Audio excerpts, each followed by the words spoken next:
Is everyone ready? We're ready.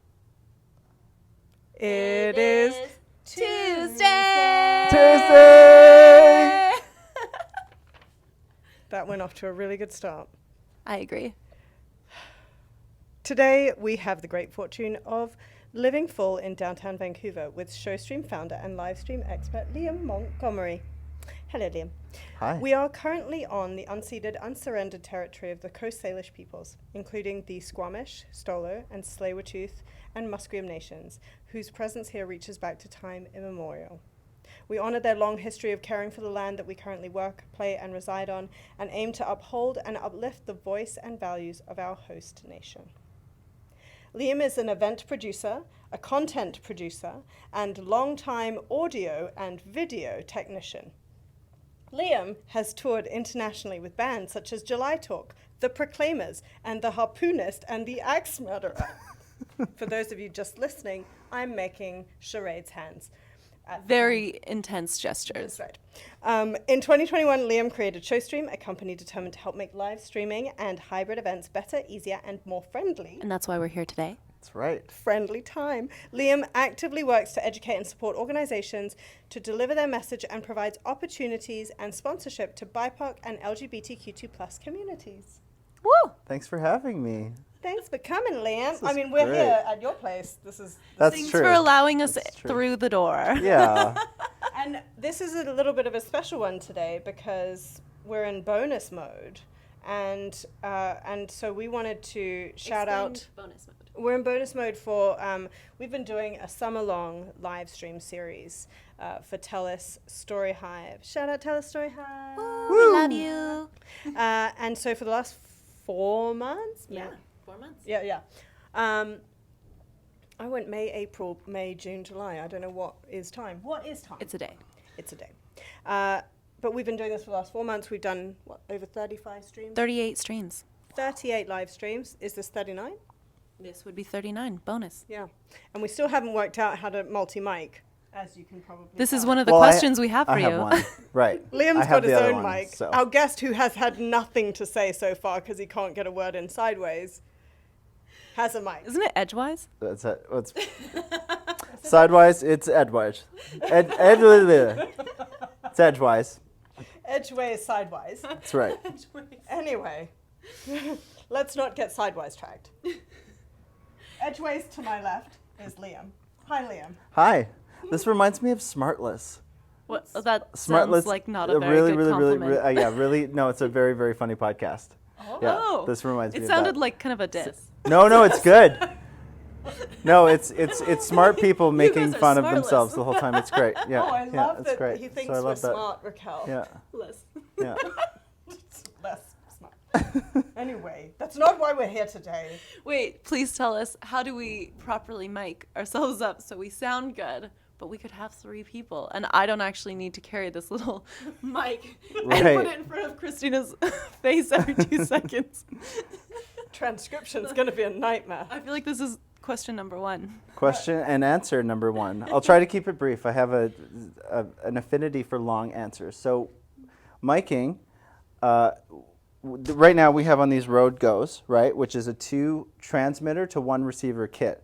Transmitter being the microphone part, receiver being the receiver part that plugs into the camera, right? So they work on 2.4 gigahertz, which is the same as internet, Wi-Fi, basically. So 2.4 gigahertz is the radio frequency of Wi-Fi. It's a little more complicated than that, but that's the kind of easy way to describe That's it. as much as I can handle. Yeah. Right. So We're tapped out. if you want to run more microphones, you need to have independent transmitters that go to independent receivers into a mixer. And that mixer will then group all of those receivers into a single channel, Right. and then that will go into the Do camera. you call that daisy chaining? You call that, well, mixing. Mixing. Mixing. Okay. Yeah. Daisy chaining would be if we had like a bunch of speakers and they all had the same sound coming out of them and they were all plugged into each other. That might be daisy Okay. chaining. Right. Yeah. So Liam and I actually met through Musicbc. Thank you, doing a good job. Liam and I met through Musicbc, the Jumpstart Foundations program. Check it out. Go watch Yes. it right now. Shout out it's really Musicbc. good. And one of the things that I wanted Wait, to where talk. can they find that? Foundations.musicbc.org. Good job. or Google Musicbc Jumpstart Foundations, or that's what I do. Just Google all And of it's it. free, so It's free. just sign up. It's good stuff. Yeah, it's very good stuff. She's Career featured pathways. in it. Oh, he's so compliments. Anyway, but we were talking about live streaming, and I was like, oh my gosh, Liam, we are doing a live streaming series right now, and we could have used your help from the beginning. From the jumpstart? From the jumpstart. Oh, I love this game. And one of the things that I wanted to do as a bonus, with Raquel and I were talking about it, and we were like, you know what? So many people are becoming content creators now at various levels. So wouldn't it be nice to talk to an expert, not us, who are clearly not yet the experts, but to kind of give people a bit of a 101 on what it is to make content, what the concept of live streaming, how things have changed over the past few years, where it's going, all of this crammed into 18 minutes because we've already taken the first 6 just being smart asses. Well, let's go types, and let's go historical of the past 2 years. Okay. And I'm going to start with the fact that live streaming previous to 2020, May specifically, because in March and April everyone had no clue what they were doing, and it was all crazy. It felt really weird. Live events disappeared. All the musicians didn't know. All the tours were canceled. No one knew where to go, and so everyone went, okay, man, we can put everything online because it's cheap or free, right? And people will watch it. That's where they were kind of wrong in a sense. For music specifically, for a bunch of other content, live streaming is 100% the best format for it. So for example, previous to 2020, concert live streaming, not so much was going on. Sports, for sure. Sports broadcast, right? Like TSN, Sportsnet, they all had VOD, right? Or VOD, which is video on demand content, on their websites that you could pay for, like pay-per-view, moved to the internet a few years ago. And that's where people watched live streaming content, and that was all live streaming content, and that was actually live, right? I just want to interject there, because live streaming in its purest, in that traditional form, was people live switching cameras as well. It's broadcast. It's basically like TV. Yeah, it's TV. It's the same concept, just on the internet. Right? It's immediate, exactly, right? Realistically, it's within 30 seconds. Okay. Right, and then they delay it another 30 seconds as a kill switch, just in case something crazy happens and they need to cut the feed, and then there's 30-second buffer, right? Got it. So live streaming has also 2 functions. It has the ability to be live, within 30 seconds, which we would consider totally live, or to have this amazing content pre-produced, edited, and then presented for everyone to see all at once, like a TV premiere or a movie premiere, right? So the 2 types of live streaming. Right. But how is it live streaming if it's not live because you've edited it? Right, because it's released at one point, and usually that's the last point that someone can watch it. Okay. Right, so it would be a one-time thing, live stream of pre-recorded content, and that's just to make sure that it's perfect. There's a lot of madness that happens behind the scenes when putting together anything virtual, especially if it has to do with multiple locations or a whole bunch of people from their homes on their home internet, especially when, for example, you want to start at 5 p.m. and everyone gets home and turns on Netflix at 5 p.m.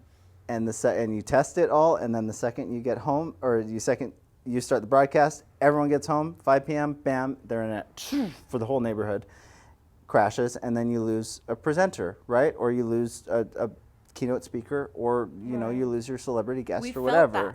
We have felt that when we were this was something that happened to us numerous times. Yeah, it's real. Monday mornings are killer too.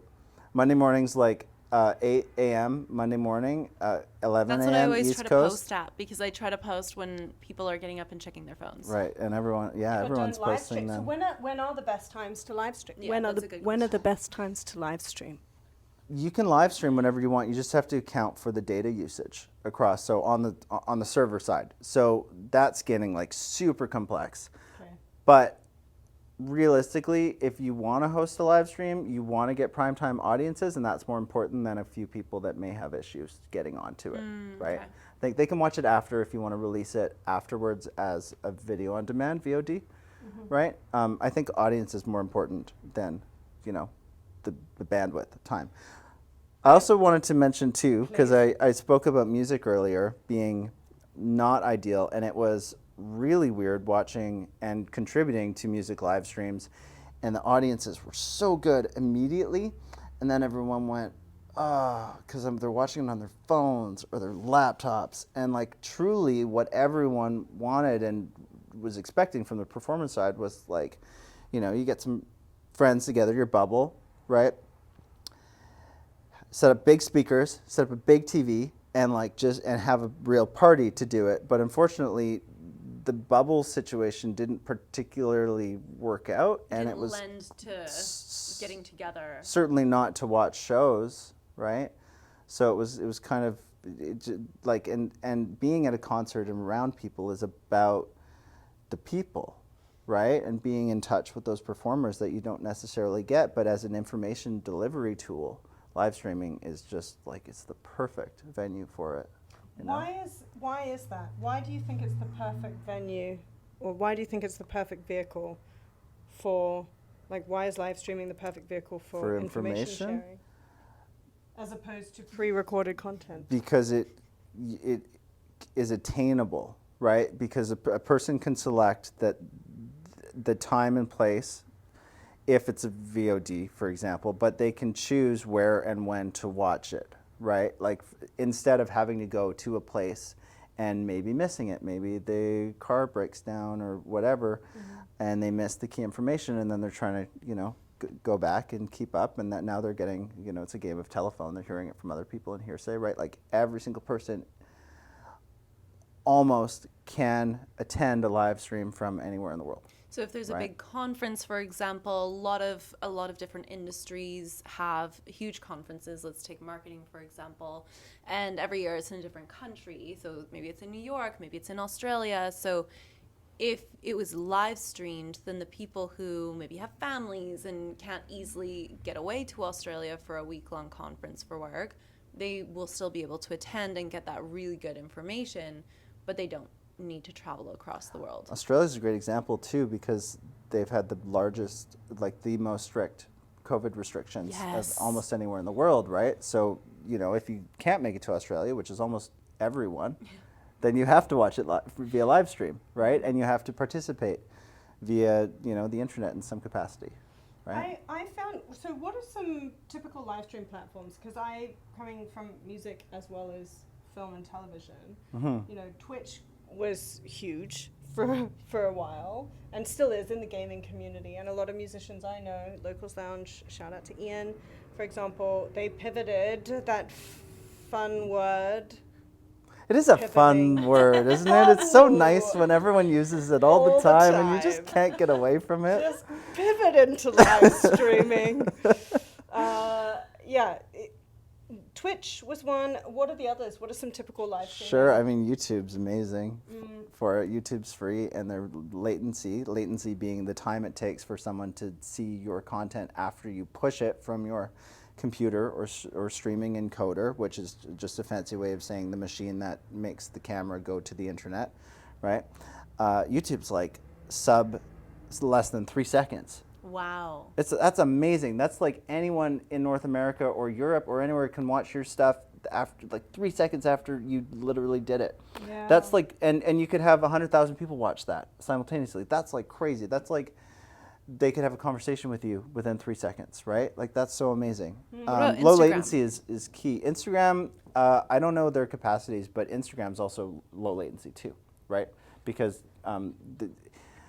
it's less than, I don't know, I'm going to guess 5 seconds, because people are texting and then people are responding, right? So that's great too. The only annoying part with Instagram is that you're trapped using a phone. Yes. And you're trapped in portrait.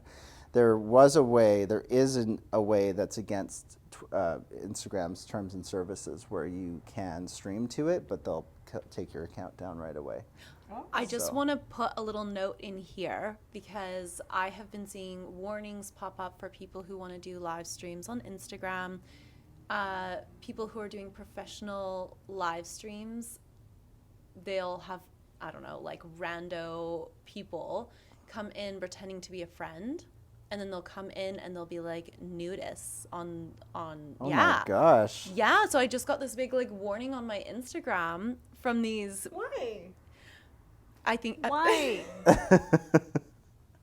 right? So they were like, I don't know. They were like, oh, these are 3 pretty women. Like they're marketing people, communications people. They're having like a live stream to talk about, you know, the newest trends that are happening. And yeah, some dude pretended to be Jessica and they thought it was their friend Jessica. So they allowed him on. And this has been happening like quite a bit. So that was a big warning that they said for Instagram, not to let anyone on, even if you think it's a friend of yours, have a code word. And have them use it to say, hey, this is the code word. It is actually me. Let me on the... It's like My code word's going to be Monopoly deal. Don't tell people your code word. Now, all the people who want to join That's not a very good game anyway, actually. No, Jessica's going to join. Yeah. She's going to... It's going to be a naked man. That's how I would become nudist. But that's like, okay, so this is my next question then. Live streams, things go wrong. Oh, yeah. How do you deal with things going wrong because they're live? Because people show up naked on your thing, right? Because perverts, come on. Right. So yeah, totally. So we, obviously as a live streaming company, that's one of the services that we offer is security and making sure that we're the gatekeepers, right? We're the bouncers, and we're ensuring that even if something does go really, really wrong, the people who are presenting or are speaking or whatever, your talent, for lack of a better word, are protected in that way, and they don't necessarily even know that anything's going on.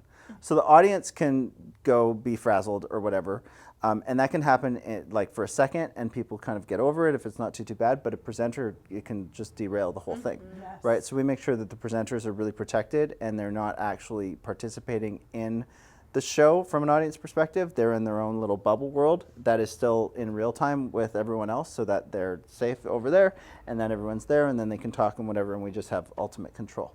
It's really cool. I love think that. That is a really great point, because as we're learning, and this is a pilot program, by the way. So the Story Hive Summer Crew is a live stream specific pilot program, which is why it was so exciting to come and speak to you about this right at the end and the culmination of this 4 months. One of the big things that I found with being behind the camera was I'd be trying to communicate with Raquel about things. It was the worst. It was the funniest, because We have very different... For the beginning, I'd be like, keep going, and Raquel would be like, I'm wrapping it up. Yeah. Then, Like, So do you have a language now that you've confirmed? we made no languages. No. We should have.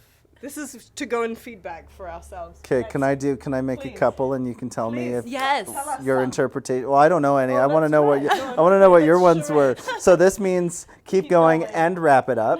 Yeah. I thought it was like, go quicker, like, get it done. What's like a sideways double thumbs sideways? Some sideways. She couldn't have done that because she was holding, I was holding with the 2 cage. hands. Oh, So I well could- then that's so I'd 2 be pinkies holding out the then, I cage, guess. which would shake. I'd be shaking this cage, and then I'd be like, Yeah. And she okay, so this is what Christina tells me. I'm like, give me a 5 minutes left type of thing. Right. And she's like, I'll tell you 20 with one. Oh, good. I'm like, don't Yeah. do that. Like, Yeah. I can't Just sit 5 there minutes. having a conversation with someone and then count how many 5s you're flashing. Right. me. Meanwhile, the viewers are just going, hello, side. Like, don't give me 20. I don't want 20. Give me 5. So you were telling me earlier that it's hard to be producers and shooters and content creators and talent and who would have thought? and script writers and everything all at once. That sounds hard. Yet, more and more people nowadays, as part of, if you own a small business of some kind, if you are, and this is what a lot of our podcast is about, is like, you can be a creative thinker in some way, an entrepreneurial thinker, or like, as I like to say, a creatorpreneur, in one way or another, and you need to have some idea of all of these things. I've been very lucky with Raquel that we were talking in the car that we butt heads and complement each other in the best ways, because Raquel is like the Mary Poppins to my flying out of a plane. I'm the parachute, of and a she's cliff. trying to run. So, Right. like, she's resistance Right. training. I'm slowing her down. And I'm like, no, we need to think about the high level things. We The need to think about the messaging. vision, the Yeah, story, the like what are we trying to script. say? What's our brand? And she's like, I just want to get this next I thing just have done. to edit this thing the 15th time. But if it was just me, it would never get done because I would always be thinking about the big picture. Right. Right. She gets us moving, I slow us down. Which in a means good that way. essentially what we end up doing is just walking. Right. Together under duress. I mean, I'm like happily floating in the background, I'll be honest. Whereas I'm just like, oh, okay. Yeah, she's resistance training. So that's really good advice for all content creators then too. And that's a philosophy that I take and that Showstream takes, is that we need to be able to have a thorough understanding of every single piece of the puzzle. And especially when it comes to actually what people want and their expectations, because we have so much equipment and all of this crap that we can throw at a thing. And sometimes it's better to just like have a little party in a bar as opposed to like a big fancy event that no one wants to attend because they didn't feel like that anyway. It wasn't the right feel So for the thing, right? That's a perfect way to begin. Can you tell me, when you have a client come to you and they say, we want to do it, we want to do something. Right. What are the questions you ask them? Well, usually, Why? why? Politely, why? Like, what is the outcome that you would like to see from this, right? How many people are you expecting, first of all? Because that's a huge, that can be a huge difference, their expectation of participation versus the actual outcome, right? We've done even live shows where they bought food and everything for like 500 people and 10 people showed up, that sort of thing. And then we try to encourage, like from our side, when we're moving in hybrids, but if we're actually providing a web venue, like a place for people to watch the thing, we need to set it up in a particular way to receive that audience. And then how people interact with that web page too is really important. If the registration process is too needy, like they have too many questions, or they want to know about breakout rooms, or they want to know what people want to eat, like that's a difficult thing for someone to do, because if it's on their phone, it's like a huge list and they just get bored and like quit or whatever.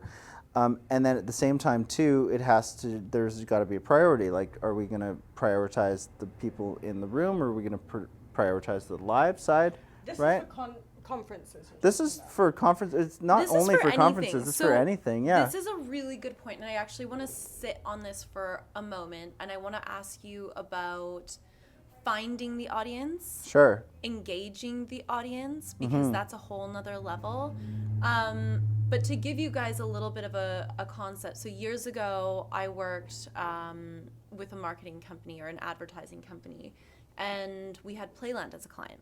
And this is when Great. live streaming was brand new, and you needed this box to live stream with. It wasn't like, oh, it just happens on your phone. So we built these custom outfits and GoPros and like everything, and they ran around, and basically what happened is we built a microsite, which is what he's talking about. So they built a little microsite, which is like a small web page. Microsite being microscopic website. Yes, yeah. So it's like a singular page, hopefully, maybe two pages if you're like going wild.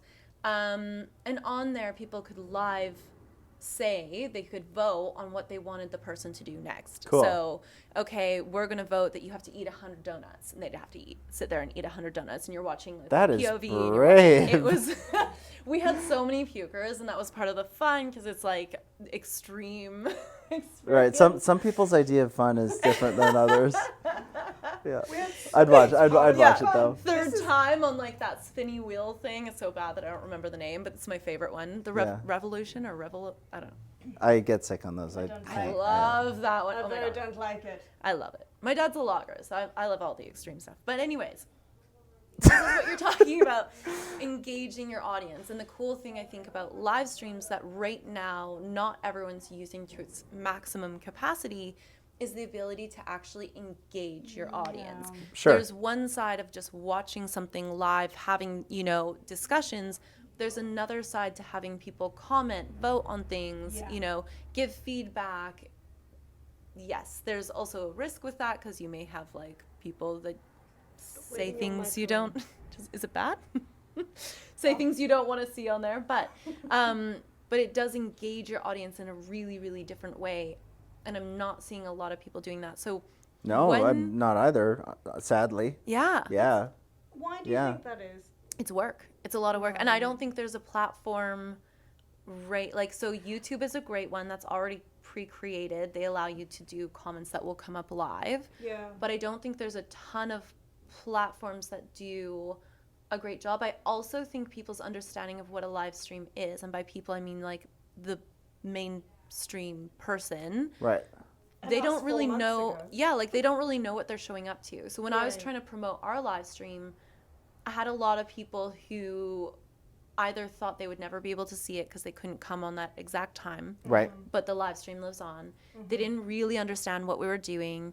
They didn't really, like, even though I'd be like, the link is in the bio, you just click it and you'll be there. They didn't really understand what they were going to get out of it or how to I think it's just such a new concept. And maybe Sure. why it was needed to be live streamed. Like Right. a lot of the, because we really did an interview series, right? We weren't really, for us, and there were 9 crews. Yeah. Yeah, there were 9 crews from different parts of BC and Alberta. And each crew really took a different tack. And we had some crossover, but there were people who covered dragon boat racing. There were people who covered like larger scale events. And we really focused because we're very... It's just on brand. We're community driven. we're community driven and kind of like individual person to get deep answers. Sure. And so that was a different experience for us, right? But yeah, so imagine if we had encouraged commenting, taking that live stream to the next level, and people who joined in live could ask their comment. questions. They could talk about their experiences. And then live, we could bring those up and say, hey, you know. Yeah. So Cesar Milan did this on Instagram. Cesar Milan. Do you know? Yeah, he's the dog He's guy. the dog guy. He's the dog whisperer. The dog whisperer. Oh my gosh. I'm Yeah, gonna you show should. him You after. should. Yeah, you should. You don't know Caesar? This is actually. This is a thing now. This is I don't like when people do this either. It's like if you haven't watched that movie yet. You haven't watched that. Like there's. Who are It's, you? yeah, it's not your fault. You'll get to it. It's okay. You have too much to do. Actually, You're half a human, but it's okay. the fact that you we'll haven't make you seen- whole later. yeah, the fact that you haven't seen Caesar actually speaks to your character. Oh, they were just saying how busy I am before. Right. Which I don't love. I don't love that I'm apparently my reputation. I gotta is the show you busiest him. Person He's on- like the best human in It's- the world. it's I pretty just cool. think he's a Yeah. But you extraordinary have human. 5 dogs. I have 0 dogs. I How am I have gonna? 4. I have 4. You have 4 dogs. I have 0 dogs. And You're not, still gonna love him. Trust me. You'll But love anyways, him. he did over COVID. He couldn't do his events because he normally has people who come over and they do these big events and they train the dogs and do the things.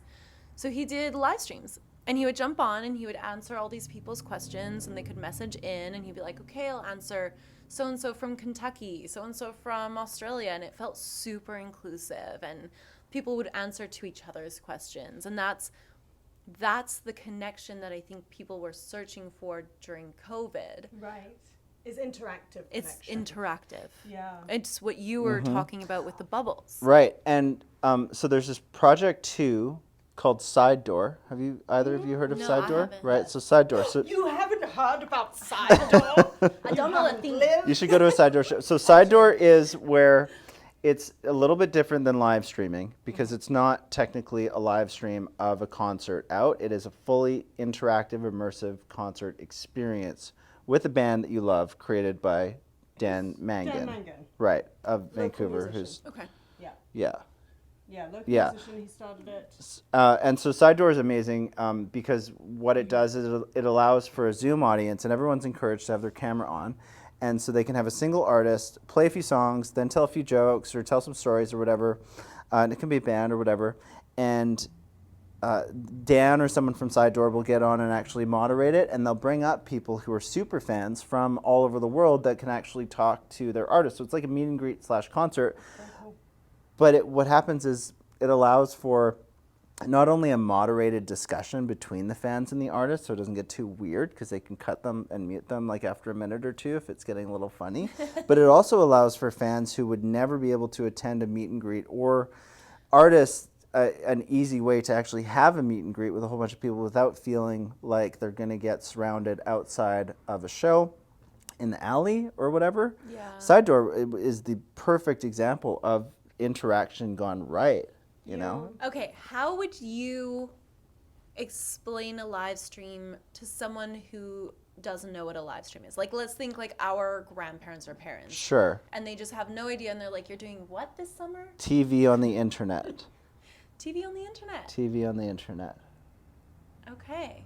So I have a TV series on the internet, on Right. the interweb. And You it can find also at this happens link. to be live, so it's like Saturday Night Live, right, on the internet. Yeah. I'm wondering about if you, again, I come back to the entrepreneur, thank you for my microphone. I come back to the entrepreneurial side of things. And if you are, let's say you're going into the entertainment industry and you're not sure what you want to do and how you want to work, but you know you want to start creating content. What are some pieces of gear that you love for an entry-level live stream kit? Of course, I have a bunch. I want to preface this with, if you are becoming a content creator from scratch, it is so hard, and keep trying. And not everything is going to be good, and just keep going, because it'll be all fine eventually anyway. It is so hard. It's so hard. And script yourself, like really, really, really script yourself. It's really important. What does that mean? What do you mean? Well, I mean, so say for example, if you want to do, I don't know what's popular, an unboxing video, right? So if you like a certain product and you want to unbox it, and you only can cut open that box once. So if you film yourself and you cut open the box and then you mess up the packaging and you start yelling about something because you're not scripted and you don't know what you want to talk about, your unboxing video is going to be a reboxing video really quick. Reboxing video. We should start that. We're just going to have a reboxing video series. We're going to do a reboxing live stream. Put it back in the thing now.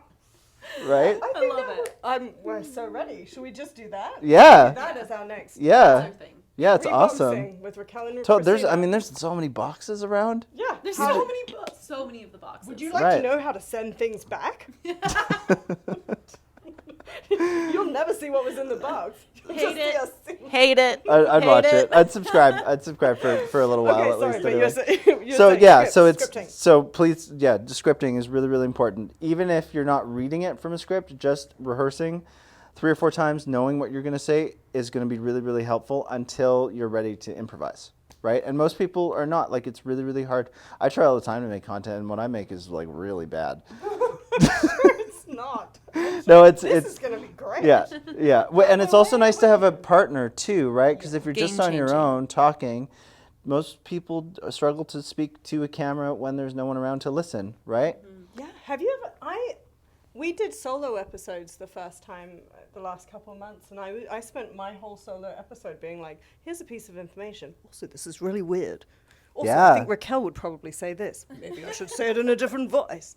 Right. And Well, I'm I an think it's actor. like, it could be almost like a little bit narcissistic if you can talk to a camera flawlessly without practicing it, and just Oh, I'm not flawless. like, because you're not talking to a person. Yeah. Humans are made to talk to people. If Sure. you can just talk and it makes full sense and it's your first time, like, I feel like You could even that's get not a normal thing to do. yeah. So have a friend come over, or even like get a friend on Zoom behind the camera or whatever, and you can talk to them and tell them everything that might be helpful. Post a picture. Sure. So I have a friend. She's in marketing. She's a Yeah. great branding expert. And she said she takes her target audience. She has like a little picture and a name and all of the stuff of her Brilliant. perfect target audience. Yeah. Pastes it behind her computer. So everything she creates is spoken directly to her target So audience. smart. That's brilliant. Yeah. That's really I do brilliant. that with self-tapes. If I have to zoom someone in for a self-tape, Ooh, I put great a idea. Right. yeah. I take my Vanity Fair and my girlfriend like would be on that show, or Sure, and I put yeah, that picture yeah. of them on there. Yeah, it's a great shout. Yeah. Okay, gear. Do you Gear. want Go back We'll to we'll gear, go back please. to Yeah, gear yeah, really yeah. quick. I want people to focus on gear a little bit less. If you want to go down the gear road, you can get something called bad gas, which is bad gear acquisition syndrome. And it costs a lot of money to have bad gas. Have you not heard this before? No, but I really like it. Yeah, so you can buy gear forever. Realistically, you just need 2 things. Well, actually 1 thing. Good sound. Good sound is the ultimate priority. people are so willing to watch bad video if it sounds okay, than watch good video that they can't listen to because it sounds so stand brutal. bad sound. No, no one can. It's Also like for podcasts, just please have good sound quality. yeah, of course. Please. Right? Of course. So one thing that's really important with sound is you can use it like $100 microphone, like a Shure SM58 is totally fine. Doesn't really matter. That will work in any preamp, whatever, as long as you rely on something called proximity effect, which is being close to the microphone. So if the microphone's far away and it's near your camera, you're going to pick up all this room noise, and you're also going to lose the low end response that people really like in a voice. So when you hear that, movie trailer voice, do it. 2023. We're ready. Right? That's proximity effect. That's the Right. bass being excited, orally excited, right? AURALLY. By I like that you spelled that out. well, because otherwise, Orally or excited could it's be not something like else. of the mouth. It's like sonically, right? Sonically. So certainly proximity effect, having the mic close, and a decent microphone like a 58 or whatever, $100, and speaking to the camera too. And what are we using right now? iPhone 13 iPhone Max, 13 Max Pro, Yeah. whatever. You got it. So lots of people have those as a cell phone. It looks amazing. Yeah, people who have a spare $1,000. Yeah. More than 1,000. I think more. it's more than that, I think. This one is a 1 terabyte. Wow, Yeah. that's crazy. I know. That's She a big girl. that's more than the majority of laptops. I know. That's what we okay, said. that's She's about the wild. price of a laptop. Okay, So so maybe not this, but cell phone. You can do it on cell phone. I would say anything from iPhone 10 plus, so that's iPhone X up, or Android of the same year, whatever, you're going to get a really amazing video product, right? And then making sure it's on a tripod too. If the camera's all shaky, it's a little hard to watch, we were a little shaky. That's why the apology was there. Which is why I wanted to ask about the gimbal. Sure. Oh my gosh, please talk about gimbals. I love Yeah. gimbals. Do you want to grab it? So gimbals are really neat. Still recording? Oh, good. The shot looks good. Don't give it away. I was just trying to do my job. So this is a gimbal.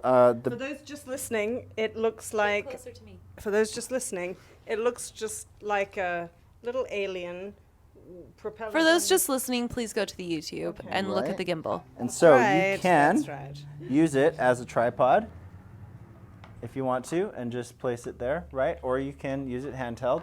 And what gimbals are designed to do is balance your camera in any direction automatically. So they just balance. So for example, if there's a camera in here, we could put a phone in here if we hadn't all moved our phones to make sure that.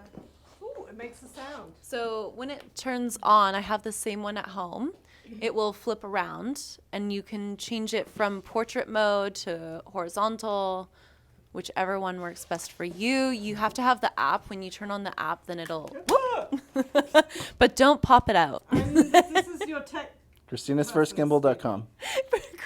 I gotta rebox this. First reboxing video. Okay, so normally when the app goes on, this is gonna swivel. We and didn't it's not plan gonna- for this to be a demo in Hold advance, on. so Where will it swivel? it'll swivel. It'll swivel so it makes sense. It'll either be portrait mode or to the side, and you can have a tracking There you go. device on. So kind of as she's moving it, you can kind of see how it will adjust to your swivelly little hand, like Christina's. Yeah, And that'll allow it's like you- lightsaber, but for video. But normally Right. it will be up and Yeah. down. Do you have the app on it? No, No. no. So you can It's just the run Mimo, around DJI everywhere. Mimo. Right. app. Unsponsored. Unsponsored. We're not sponsored, but if you would like to sponsor us, no, just no, give no. us a Come shout. over, DJI. And will not say yeah, no. so and they're pretty cheap too. They're like $100, and they just make your videos look super pro because you can run around and they'll look all stable, and you don't have to do warp stabilization or 4K cropping or any craziness after. You just point and shoot, Yeah. which is ideal because that lets you make better content if you're not worried about camera stuff all the time. Hold. I keep losing good shots because I do something cool. I've got a GoPro chest mount, and I've been boating a lot lately, and I do something cool, and I don't turn the GoPro on, or the battery dies or whatever, because it's like you're so preoccupied with doing the thing that the camera setup has become too complicated that it doesn't help you do the thing, and then you can't capture it, and it's a whole thing. So simple, super simple. Good mic, phone camera or something comparable that's easy and comfortable for you to use. And knowing what you're going to talk about, like getting the script. And I think really, and that leads me into that other question that you had earlier, was like, how do you prepare the subject of a live stream? So the guest. So the guest. Yeah, So, what do you do to make people feel comfortable? So they're terrified. They've never done this before. Right. Now they're going to be on camera and it's live. So you just told them that there's no fail safe. If they do something accidentally that, could cancel them, it's too bad. It's live. Right. How do you calm them and get them ready to or prepare them? Yeah. Right. Yeah. So we start being extra patient. Like, you can literally do no wrong in a studio if you were a guest, an amateur guest, right? If you're a professional, then it's a totally different story, because there's high expectations for professionals to show up and perform, right? Mm-hmm. For folks who are not in front of a camera and are coming either in a studio, coming to a studio, or are coming to you virtually from their home, it's super, super scary, because not only are they having to speak to no one, because they're probably not seeing the audience, or if they're in a Zoom, they might be, but if they start sharing their screen and they don't have an extended desktop, everything goes away, and all they see is their presentation. Like, there's a whole bunch of behind-the-scenes weirdness for different apps that create a different viewing experience and presenting experience that we're kind of aware of, and so we go in with the idea that things are going to feel weird, and so we're super, super patient, and we have a very regimented countdown procedure where we make sure that there's a lot of boxes checked and full communication with the presenter in advance, so they know how everything's going to roll out, what the time frame's like, how long they're going to speak for, what to do also if they need a break. Yeah. Right? Like, at any point and they need a break or something's gone wrong, they just have to say, we'll be back in a minute. And that's a cue for us to know, okay, take them off, fix a thing, go to a hold slide or a video or whatever, and then come back. And that's done in broadcast all the time. That's nothing new. That's not live streaming specific. Commercial breaks are a huge advantage in TV, Maybe we can get commercial break. I know, maybe we could. Yeah, right. But whole screens are a really good point. And that's one thing. I don't think with the platform we were using, we weren't able to do that. But I know with the live stream that I did years ago, I was able to do that. So because there were tons, we had hundreds, if not thousands of people watching and voting live, when something happened, because it's not if, it's when, especially when you're doing long live streams, batteries die, phones get too hot. I've had that with a live stream where the phone overheated and it shut off. So we had the ability to put on a slide and say, hold tight, we'll be right back, having some technical difficulties, but we will be here. I don't know if YouTube has that on theirs. Well, it's no, because that makes it difficult for a consumer to do on their own. That's why we're here, right? So we use a few different softwares on our back end that basically turn YouTube into a broadcast, and all it does is play all the stuff that we feed into it, which is playback of pre-recorded content, live content, cameras, music, whatever so the content is. Basically. Well, right, because you can't look at an internet broadcast as anything less than a real TV on the internet broadcast, right? And I just always say that we make TV for everyone, right? Like, we can make a TV show for anyone who wants to make a TV show, and it doesn't have to cost TV money, but you do have to put a lot into it on the back end to have someone operating it and switching and choosing what content you want, right? Whether you're using content that you've already created or scripting your live content too, because otherwise we're going to be going to the hold slide a lot, right? And that happens, right? Yeah. And I think the other thing you touched on is being super patient with the guest. Yeah. I know it drove Christina nuts, but I would... she's like, she doesn't even care about our timelines. And I didn't. Quite honestly, like, if we started 10, 20 minutes late, I was like, then we start 10, 20 minutes late. My goal as someone hosting it was to make sure my guest felt like I was their best friend, like I was their safety place. I would have, conversations about their kids or what they did on the weekend or something totally unrelated. But I knew that if shit hit the fan, pardon my language, they were going to look to me to guide them through that. So I needed them trusting me before we went live. Trust, of course, is huge. And I think that's the big iterative process when it comes to learning how to create your own content, right? Is that we would go back afterwards and go, what went well, what went badly? And Raquel was like, hey, half an hour is not enough time. You need 45 minutes, because any longer than that, the guests start getting a little bit too comfortable, but any less than that, they were feeling rushed, because I'm running around like a hurricane being like, what if this thing doesn't work? And she was. And I was, trying to keep things to timeline. So knowing, you said earlier, knowing what the expectations are, I think it's important to build in a buffer of, a 1 or 2 hour debrief with whoever you're doing this with after the first 2 or 3 to say, was that enough time? Did they respond well to the script? I know there are different guests every time or different situations every time, but generally speaking, how quickly did we set it up? Do we think we can do it faster than that? Are those questions deep and appropriate, or, shallow and frivolous enough? And does everyone feel comfortable? And what's the time frame to make that work? Sure, and time of broadcast as well is hugely important. Right. Like an hour is pretty good, 6 hours is really bad. Over 6 hours is really, really, really bad. And we do a lot of 10-hour broadcasts. Wow. Because we're recreating a lot of people like us to recreate the conference series, and they have so much information, and in many cases it's mandated. So there's specific professional development that requires a certain number of hours attended of new content to update people's knowledge so that they can go and apply services like financial advisement or law, right? Like law is huge. It requires constant updating. Medical too, like there's constantly new medical improvements that need to be broadcast out to people, and people need to learn. And so those are the really long ones. And the specific mandated ones, of course, people attend them all, but they are not really having the best time doing so. I think right? that's such a good point that you're talking about. I think having digital conferences are so different. And I know when I was just in Amsterdam, I was there doing my master's, and it was over COVID. So I was lucky, nice place to do your yeah. master's. Yeah, it was not bad. But we were doing online school, of course, right. because with everybody else who was doing the same. And they normally would have 3-hour lectures minimum, like 3 to 4 hour lectures.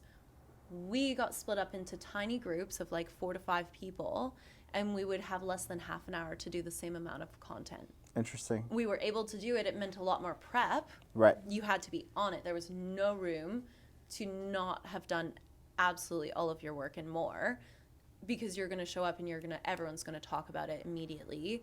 There was no messing around. There was no fluff, but you don't have the same ability to engage when you're not in a classroom setting, when you're not in a boardroom setting, or seeing other people physically there and having that banter and, again, that human connection. I think you do have to find ways to cut that time down, because it's a lot for the viewer. It's hard to just sit in front of your computer for that long too, right? Yeah. Like that's just, you may sit on your couch, but you're not going to be binge watching a show maybe, but you're not going to be engaged that entire time. The expectation for people to sit and watch something is too high. Yeah. Right? So yeah, like quick spurts of really great and concise content delivered quickly and easily is ideal, right? Do you think an hour is like... I think an hour is great. I think you can have a few hour-long blocks if it's broken up into conversation and you give people an opportunity to speak to each other. 8 hours of, again, sitting alone is hard. Yeah. Right? Yeah. So. Okay, final questions, I think. Okay, I have a couple final questions. So if What's someone's this? Is this Because this I like? have all Is this the a? This is a look. This The is one a. who takes all the time. Right. I want to get all my questions answered. I have lots of questions. I'm even telling people we live streamed with. I'm like, I want to pepper you with more questions. Can we meet up one on one? Also has to leave. Yes, but my questions are very good. Okay. So, AKA, I don't want to do any editing on this. yeah, please don't make me. It's a one take. Okay, so I want to know for those people who are hosting, because we're gonna send this to people who are gonna do this live stream project next year. Right. Shout out to StoryHive. We're really excited that this is now not just a pilot project, but they have been granted the ability to do this project again. So for people who are coming in fresh next year, one of the big, I don't want to call them an issue, but a sticking point for us was how to host a live stream in the best way possible. Now we're not in a conference, we're not on a Zoom, we're not sitting in separate rooms, we are together. Sometimes there's multiple people, sometimes there's one, sometimes the sound was good, sometimes the sound was bad, sometimes the Wi-Fi was great, sometimes it was terrible. So there's a lot of factors that are out there. One thing we noticed right off the bat was like how you sit. This is why Christina, when we sat down, you guys didn't hear it, but she was like, don't sit like that, don't sit like that, don't sit like that. These things you don't realize until you've streamed, how you sit, how you stand, how you guide your guest to stand was really, really important. So sometimes we would start out fine and the guest would be looking at the camera and we told them, okay, look at Christina. Christina is the person you're talking to. I will ask you the questions, but talk to Christina. Who is behind? Who's behind the camera. Sure. And this is important because we want you to look engaging, like you're involving the audience. Most people think right off the bat they should not look at the camera. Right. A lot of people have been told never look at the camera. With this, it's the opposite. So that's one big thing we learned. But people would also have an aversion to the camera. So I would get... It was like hiding from the camera. So my big rule for that, and I don't know, I would love to hear what you think as well, but my big rule is if you can't see the camera can't see you. Yeah. So when I would talk to people before, I'd say, okay, if you turn to Raquel... Which they would. To have this conversation, Right. we're just getting the back of your head. You will not be able to use any of that for your own content. You won't really be wanting to promote yourself and this content in that way. And then it's like, how do you elegantly? I'm hosting, so I'm seeing Christina's eyes go bigger and bigger, like telling me move them, and I'm like, okay, I see you, I know, but how do I, like, you're in the middle of saying this very eloquent thought, and I'm trying to navigate you and move you physically. What is your advice for hosting in situations like that? How can you navigate your guest best? That is a question I don't even think I can answer. Because I don't really host. I've seen so many people host, and I've seen really great hosts, and I've seen really poor hosts. I would say, I guess, the only thought is, well, the great ones don't take a million years on introductions. They let their guests speak for themselves. So if you take up a huge amount of time introducing people with the bio that they sent you and read the whole thing. You mean like we just... No, because that's today, short. Leanne? That bio is really short. He's trying to tell us something. I'm talking about No, I would just tell you that your intro is quite good, right? It was pretty quick. Thanks. If we're looking at a whole page of intro and you have a panel of like 6 people, and we go through 15 minutes of just introductions, the entire panel is just ruined right off. Like everyone's just bored right away, right? And then it's asking, I think it's really important to be asking questions that are really specific to the people that you've chosen for the panel, and that are questions that only they can answer. If you just ask them, like, this is why I don't really like talking about gear so much, because like you can just go on YouTube and you can talk about gear and you can read and do all the gear and you can get gas and whatever. So I don't know, there's like lots of gear and most of it's good, gear. Right? But we're talking about real things like what to do best, how to make sure that your audience is engaged. Like that's real stuff that you can only get from people who do it all the time, you know? So like things like that, I think. What is a faux pas as a host? Again, intros, the longest intros on earth, right? I would say too that really, really, really great hosts ask hard questions, and soft questions are that like weak questions because they're trying to make their guest too comfortable, or they're trying to make sure that the content is steered in a certain way, is not necessarily the best host. I want to do a quick shout out to Raquel for this, because we've had this conversation multiple times where I feel like I'm pretty decent when I'm in front of the camera, but Raquel does deep research into the guests' backgrounds, their expertise, and then finds questions that demonstrate how much deeper than surface level these people are. And I think that's what makes it really engaging, because Raquel will say, I know that you did this. Tell me how you approached this deeper thing. Beautiful. Whereas I'm like, how's your day? You're not. You say, You're good at horses. Explain. I called Liam. I called Liam and was like, can we want to talk of live streaming. Can you please? And he was like, okay. And then I was like, Raquel will send you this. But this was a basics to it. We didn't go too deep. But. Well, we have interesting questions, but I think that is the other thing, is researching and taking the time again to find out more about the people that you're going to interview, rather than just like, oh, we're covering an equestrian event, and we're just going to watch a bunch of horses and be like, yay, the horses are running now and they've arrived at the end destination. It's like, well, Raquel, for example, it's like, what's the history of this type of training? How are the jockeys involved? I'm obviously not. I'm just hoping that you'll keep going, because I'm loving. What all do the you mixed, feed the horses terminology to make them they're fast in their race? They're jumping, but they're jockeys. Jockeys only race. That's right. But I enjoy it. Additionally, allowing time for the host to get to know the guest in advance. Today we talked for 40 minutes or so before, and it was just easy to chat.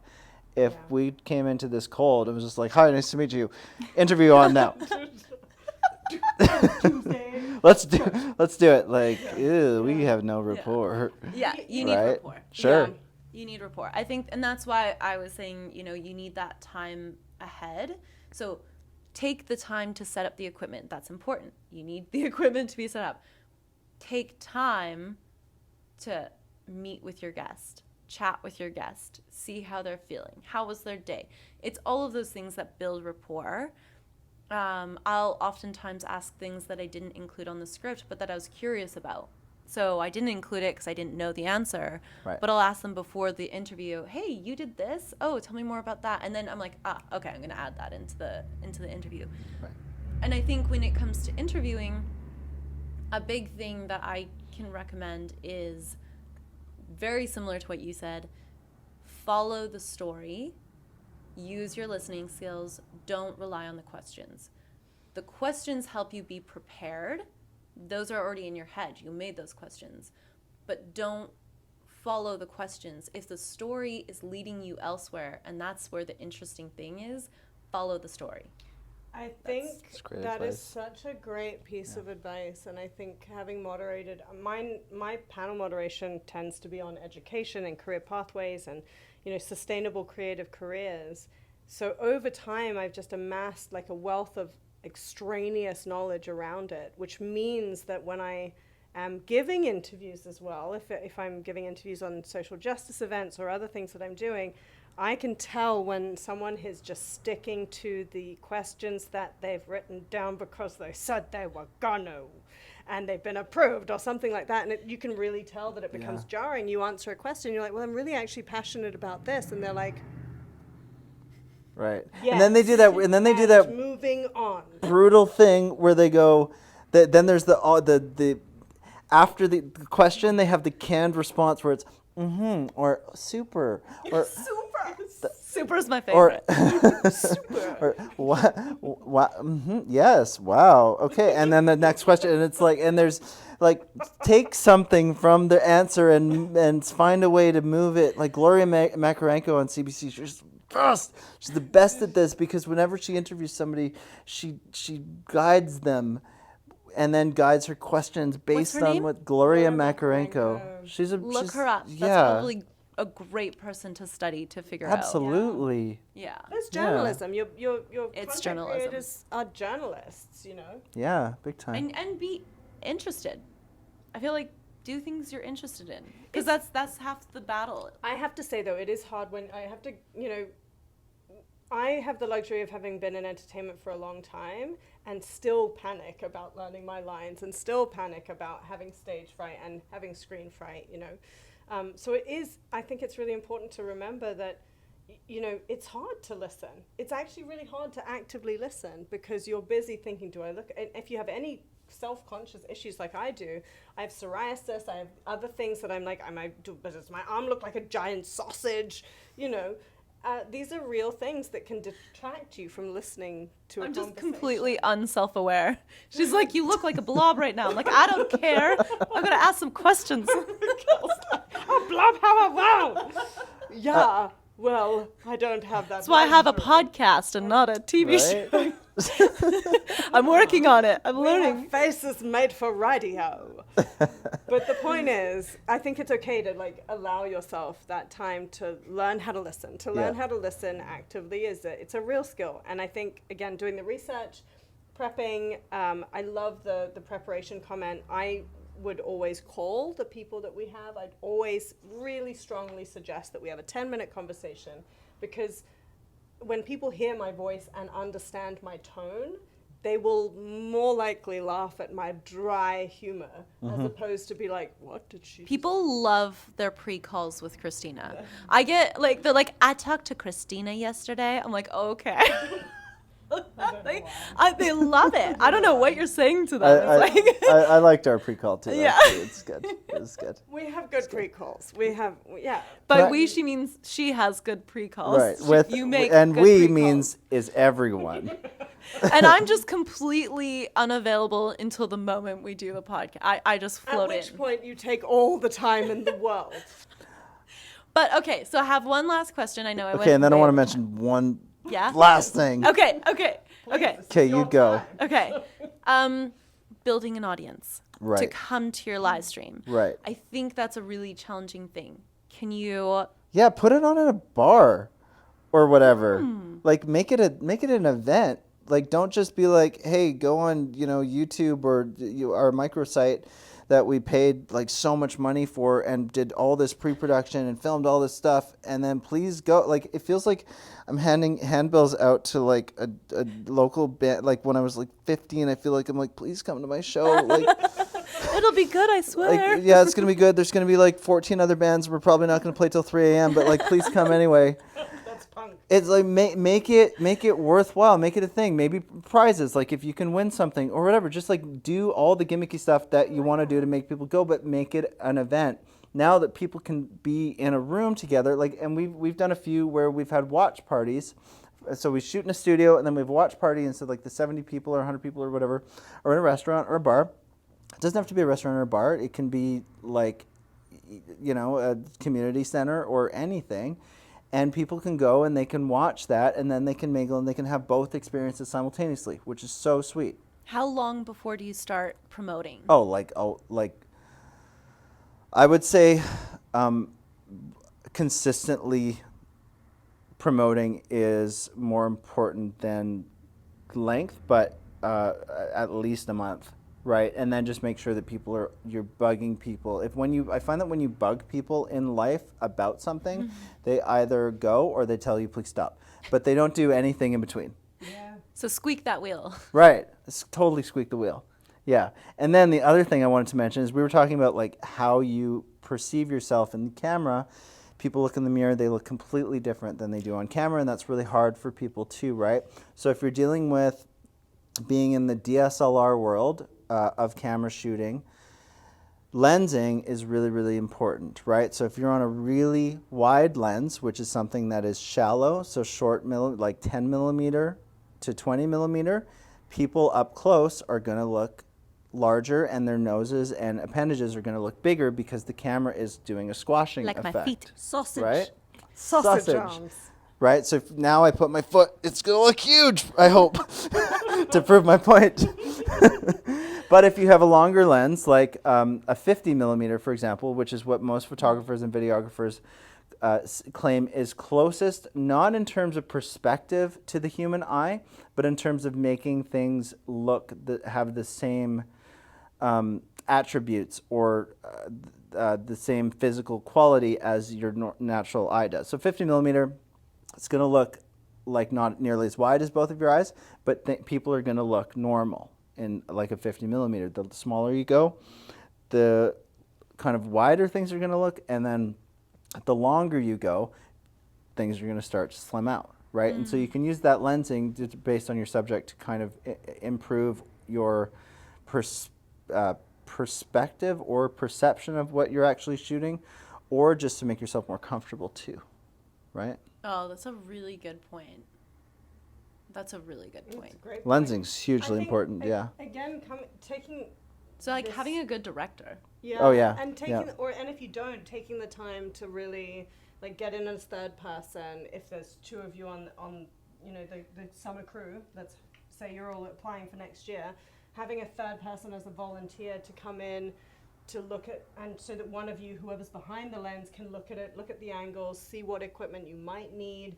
It can be intimidating. I was very intimidated at the beginning. But as you get used to it, if you build in time into your work day to go back and say, can we try this with an extra lens? Can we try this with in a different perspective? Can we try it with different lighting? Those sorts of things. It's time, building in the time. Yeah. And try out all your stuff before you get to the shoot, like for a while. Yeah, like 10 times or more. Yeah, 10 Just times. keep trying it. Because then your microphone, you might forget something because you're all excited about the shoot, and then you forget to turn on the mics. I also have one extra tip that we didn't do that I think we thought about at the beginning. Should be a segment called Tip Time. Everyone does their tips really fast. I like it. Yeah, tip Yeah, time. Okay, yeah. let's go tip time. Okay, we'll start with me because I know mine, and then we'll go to you. And then Okay, I did my tip. That was lensing. That I'm was done. it? I'm done. You're out of you're tipped out? No, I'm not even close, but I do. I'm timed out. Okay. I'm tip timed out. You're tip timed out. Okay, tip time for I'm me gonna tip is time out. bring a portable makeup kit, which includes blotting paper. So if people are shiny, if you're a natural Like me right now, because I don't have blotting all of paper. us right now, we're all shiny sausages. And then I call it a glow, and I enjoy mine. I call it a shiny sausage. Have a makeup kit that has a hairbrush, has some powder, some loose powder that's transparent. Powder, you can pick all those things up at Shoppers. That makes a really big difference. That's my Great. My tip is and we also talked about this and we didn't do it. We did kind of a version-ish of it. Have a list of every single thing that needs to get done, all the little things, because with live streams and filming, I don't really know a ton about filming, but she does, and I hear all the things, and there's so many tiny little things that you have to remember. This cord has to go here, and this thing has to happen, and all logos have to be taped off, and this and that and that and this, and there's so many things, and you're rushing to get your live stream up on time, and the other person, because you're a group of 2, I'm assuming they're going to do it the same way next year, and the other person's trying to schmooze with the guest to make sure they're comfortable. So you're both busy doing your various jobs. It's very easy to drop 1 or 2 things, which will just ruin your life later. So laminate it, have one of those little dry erase pens, and literally don't care if you're going to be 10, 20 minutes late. Check each one off and take the time to do it. Yeah. Big time. That's my advice. Yep. Great advice. No. Both of you. Perfect. Thanks. Perfect we're hired. advice. We're employees of Showstream. Woo! That's because you said it on camera. That makes it so. We made it a reality. That is legally binding. I'm going to have to go sell some more shows now Yes, you are. to pay for But we're very expensive as well. We didn't discuss this, but we're very expensive. I guess that's legally binding too. Thank you, Liam. Thank you, Story Hive. Tell us. So amazing. Yeah, thank you. Thank for you. being- Thank you both. Yeah, we're so Thank glad. you for listening. Yes, watch listening, and get your gimbals at the ready. Where can people find you if they have live stream events that they're trying to put on? They can email me at just showstream.ca, www.showstream.ca. There's a contact form, and you can email me there. and I respond to almost everything that's not spam.